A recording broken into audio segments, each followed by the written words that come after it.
Hey guys, Captain Danny Hampson here to give you a few tips on anchoring your boat. So when you're anchoring your vessel, there's a few things you want to keep in mind.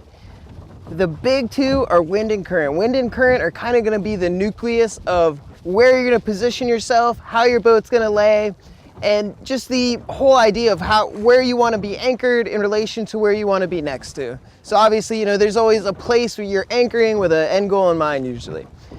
So once you've determined the wind, the current, the entire scene you take in, then you're ready to drop anchor. When you're dropping anchor, one thing to keep in mind is don't throw your anchor. Throwing an anchor is a term that people even use where you throw an anchor out there, not the correct way to do it.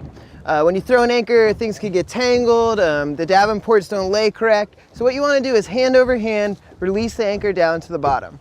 Once it's on the bottom, you're going to want to set the anchor. So what I do is when I see or feel the anchor hit the bottom, I give a little bit of scope, and then I hold and pull the anchor. And what that does is pull the anchor in the direction my boat is laying with the wind and current going back. So that means when I give it a little more scope, it's going to continue to catch. And scope is the amount of anchor line you're actually going to let out. So a safe rule of thumb is about 5 feet for every foot of water depth of scope. So if I'm in 10 feet of water, I'm going to have 50 feet of scope. And this is also something to keep in mind when you're first positioning yourself with the wind and the current to your desired location. You know that you're going to want at least 50 feet of scope, so make sure you're at least a certain distance in front of where you want to be anchoring.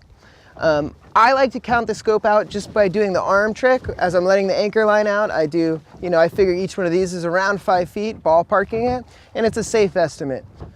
Once you have your scope out, you know your anchor's facing the right direction. Give the anchor a good tug to make sure it's set.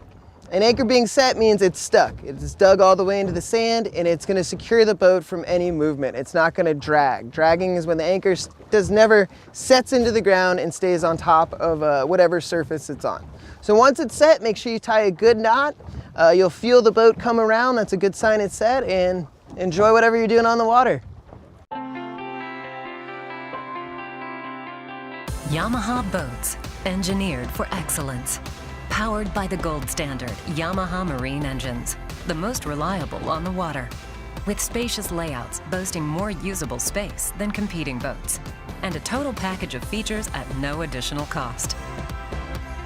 Now is the time to become a Yamaha boat owner. Yamaha, the #1 brand on the water.